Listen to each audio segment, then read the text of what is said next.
Empecemos el estudio de esta semana hablando del sentido de la vida.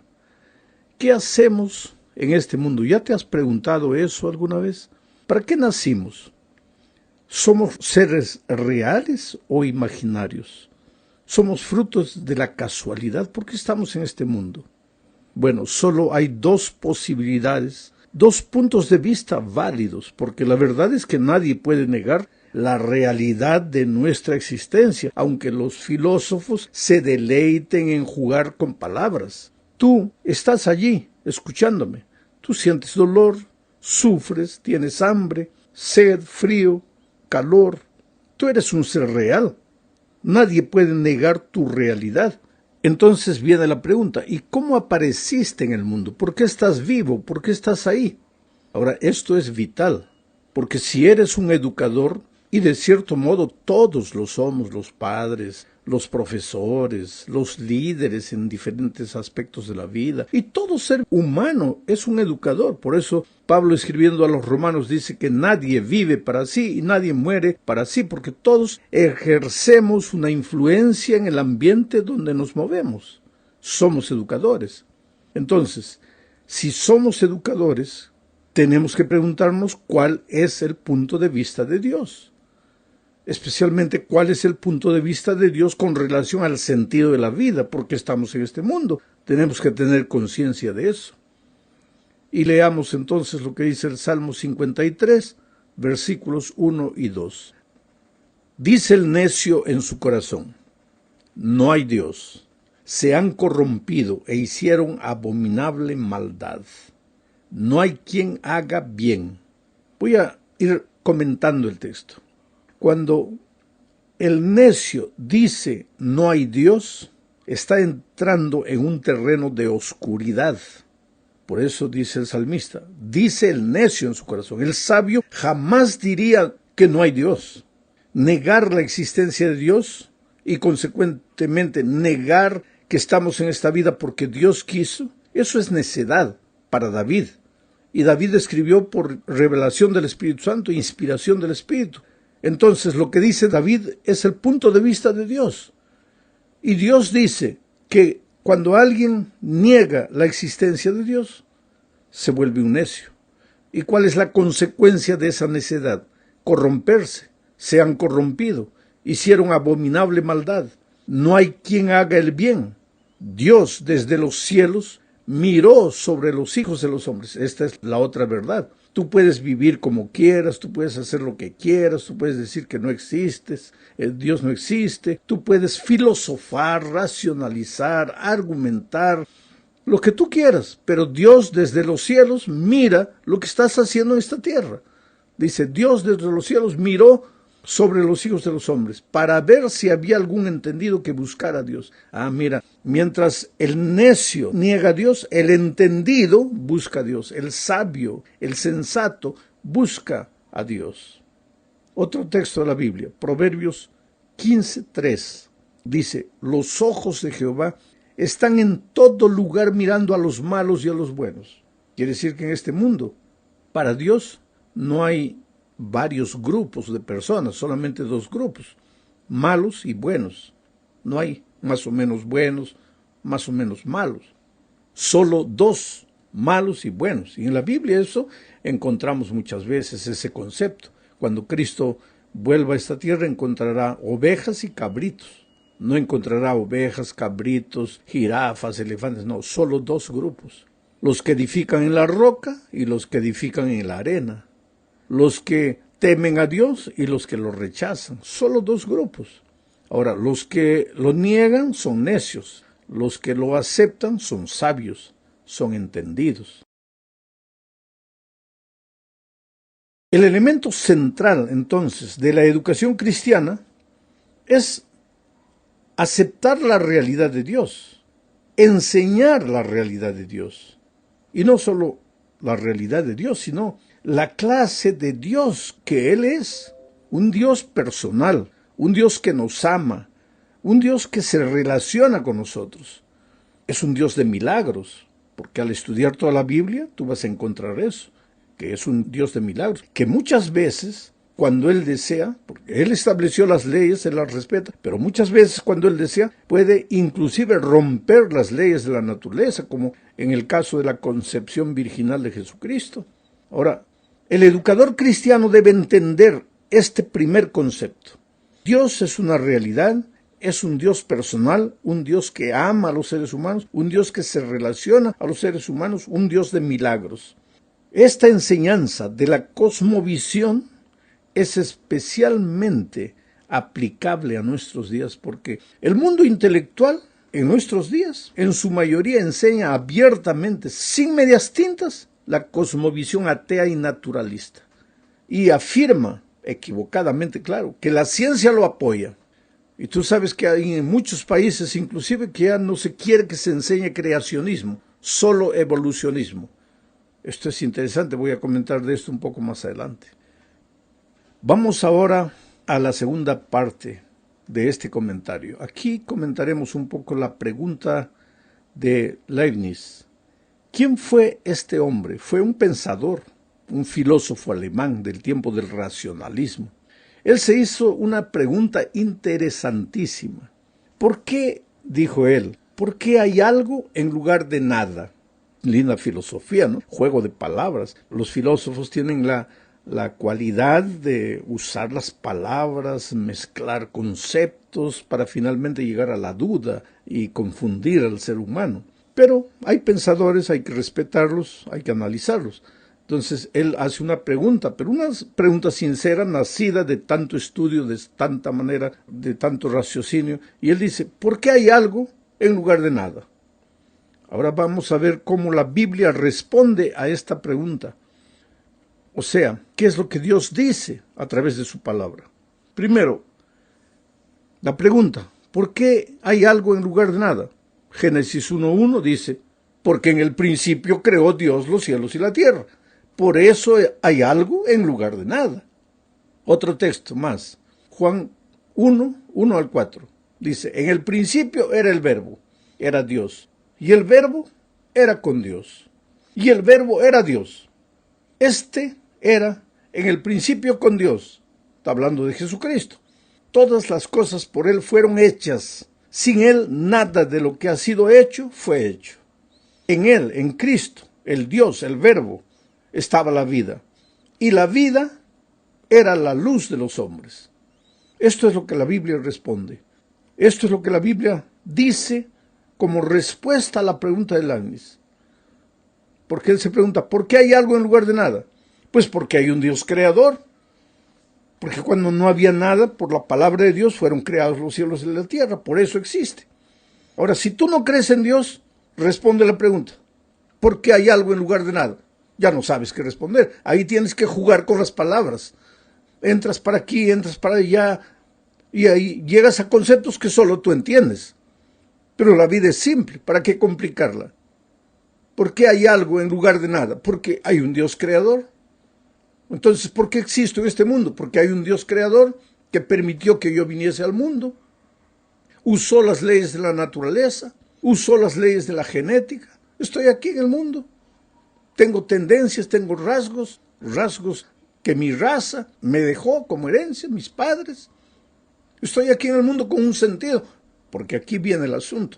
Si Dios no existe, entonces todo es fruto de la casualidad, del acaso. Un día hubo una explosión cósmica, partículas salieron para todos los lados, una de esas partículas se transformó en la tierra, había barro, agua, todo mezclado, de repente apareció misteriosamente la vida en medio de ese lamazal, esa vida fue desarrollándose, se transformó en un renacuajo, y con el tiempo, millones de años, se transformó en un sapo, ese sapo un día se subió a un árbol y millones de años se volvió en un mono, y ese mono con millones y millones de años se transformó en un ser humano.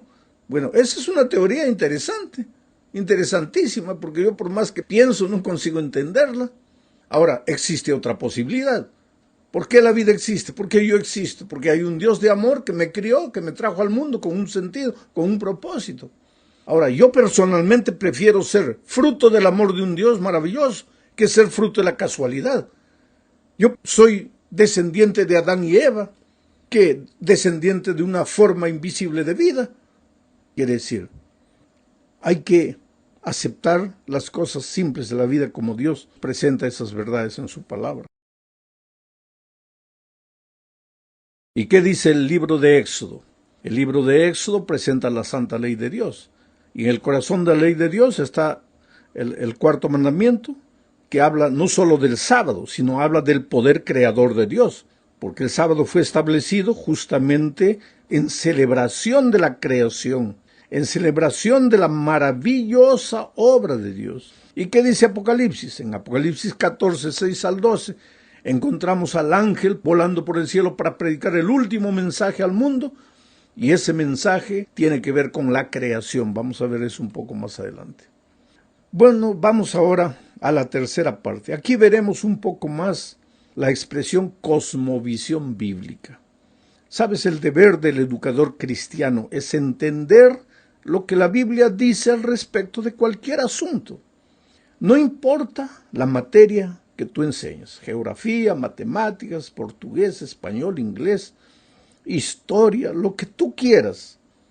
Tú tienes que prepararte para ser un buen profesor de historia, o un buen profesor de matemáticas, o un buen profesor de literatura. Tienes que ser, como educador cristiano, el mejor profesor en tu materia. Tienes que esforzarte y estudiar para eso. Pero no basta enseñar lo que el currículo dice. Es necesario que tú enseñes lo que la Biblia enseña al respecto de lo que tú vas a enseñar. Porque la realidad es que en muchos países, como ya dije, no se coloca delante de los alumnos opciones, sino que se coloca el concepto que los ideólogos de la educación de ese país desean que se presente a los alumnos. Ellos se quejan del radicalismo, pero cuando se trata de las ideas con las cuales ellos no están de acuerdo, en este caso con las ideas bíblicas, ahí nos acusan de radicales. Pero ellos mismos son radicales al defender sus propias ideas. Ahora, ¿por qué un país, por qué los ideólogos de educación de un país tienen que decir, vamos a enseñar esto a los alumnos? No, pues coloca por lo menos dos caminos, dos opciones. Defiende, expone delante de los alumnos las dos opciones y deja que el alumno escoja. ¿Pero por qué? Cuando se quiere defender principios y valores bíblicos, ahí vienen los ideólogos. No, eso es radicalismo. ¿Y no es radicalismo lo que tú quieres imponer, contrario a las enseñanzas bíblicas? Pues aquí viene la sabiduría del educador. Y solo es sabio el que busca a Dios, el que entiende a Dios, el que acepta las cosas simples de Dios. Enseña, tú como educador, todo lo que tengas que enseñar. Pero busca en la palabra de Dios qué es lo que Dios piensa al respecto de lo que tú vas a enseñar. Ahora, ¿por qué todo esto sucede? Es que hay una lucha invisible entre lo que la Biblia dice y lo que dicen los hombres. Todo eso tiene una cortina de fondo. Y Pablo, escribiendo a los Efesios capítulo 6, versículo 12, explica, dice, porque no tenemos lucha contra sangre y carne, sino contra principados, contra potestades, contra los gobernadores de las tinieblas de este siglo, contra huestes espirituales de maldad en las regiones celestes. ¿De qué está hablando Pablo aquí? Hay un conflicto de los siglos, desde que Lucifer se levantó en el cielo contra Dios. La humanidad, allá en la tierra, cuando el mal se trasladó a esta tierra, ha seguido, así como la tercera parte de los ángeles, ha seguido al rebelde Lucifer. Y lo que quiere Lucifer es sacar de la existencia humana el concepto de Dios. Que el ser humano adore cualquier cosa menos a Dios. Que el ser humano piense en cualquier cosa menos en Dios. Y últimamente se vale de la educación formal en las escuelas, en los colegios, en las universidades, para enseñar sus conceptos, como si fueran ciencia, como si fuera todo documentado. Pero esos profesores que enseñan eso, muchos de ellos jamás abrieron la palabra de Dios para ver lo que la Biblia dice. Pero si estamos en el conflicto de los siglos, finalmente el propósito del diablo es llevar a la perdición a todos los seres humanos. Se nos está yendo el tiempo, vamos a la cuarta parte. Hablemos aquí sobre la adoración al Creador. Apocalipsis 14, 6 y 7 dice: vi volar en medio del cielo a otro ángel que tenía el evangelio eterno para predicarlo a los moradores de la tierra. ¿Y en qué consistía ese evangelio eterno? Diciendo: temed a Dios, dadle gloria, porque la hora de su juicio ha llegado. Y adorad a aquel que hizo el cielo y la tierra, el mar y las fuentes de las aguas. O sea, el último mensaje de Dios al mundo, el último pregón, es el evangelio eterno. Pero el evangelio eterno no es solo el hecho de que Dios te salva, de que estás perdido, acabado y Dios te salva. No es solo eso. El evangelio eterno responde a la siguiente pregunta: ¿y por qué Dios te salva? Porque estás perdido. ¿Y por qué te has perdido?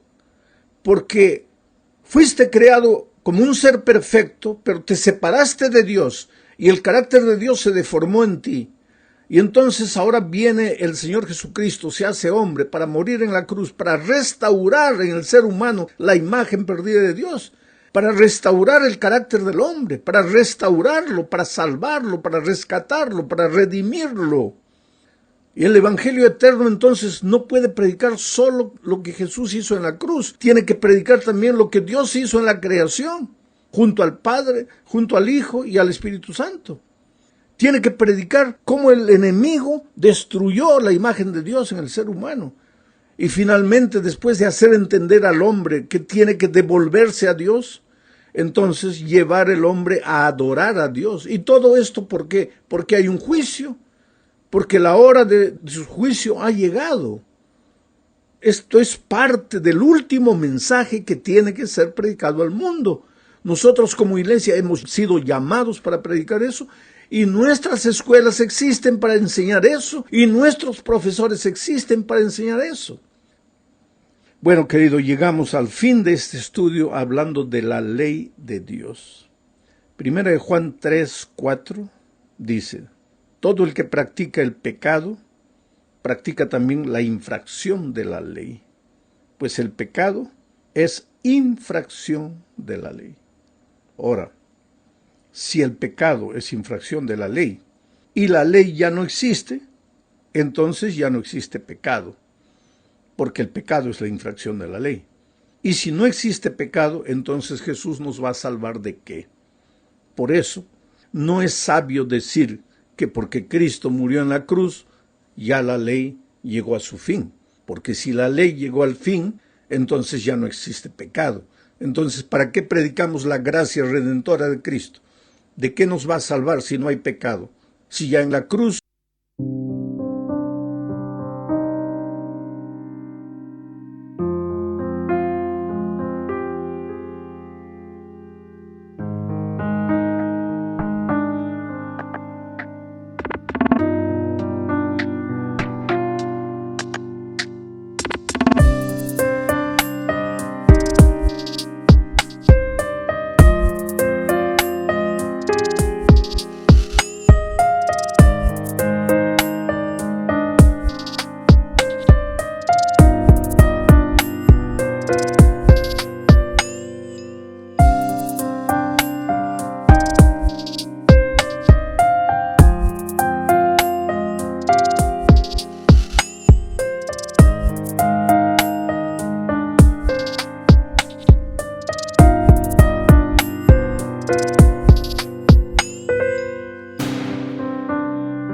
terminó la ley y terminó el pecado.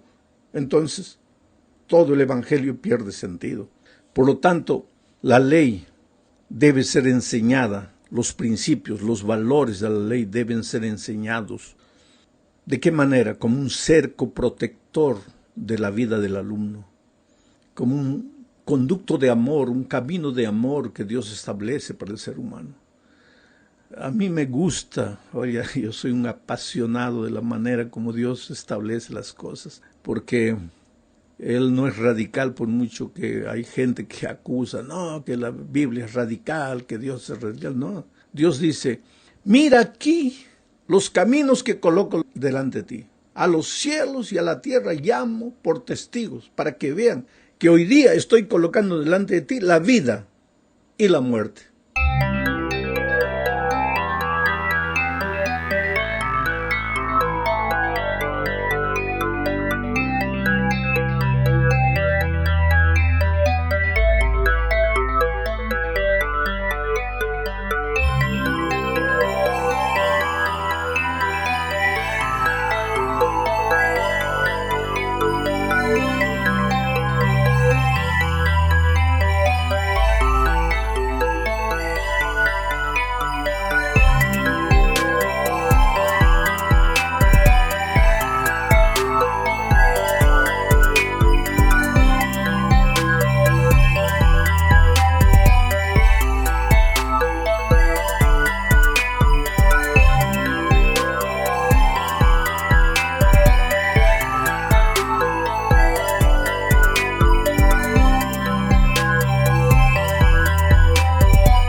La bendición y la maldición. Lo que la cosmovisión divina, lo que la Biblia enseña al respecto de la vida y lo que los ideólogos, los seres humanos sin Dios enseñan. Yo te coloco las dos cosas delante de ti. Te aconsejo que escojas la vida, pero tú eres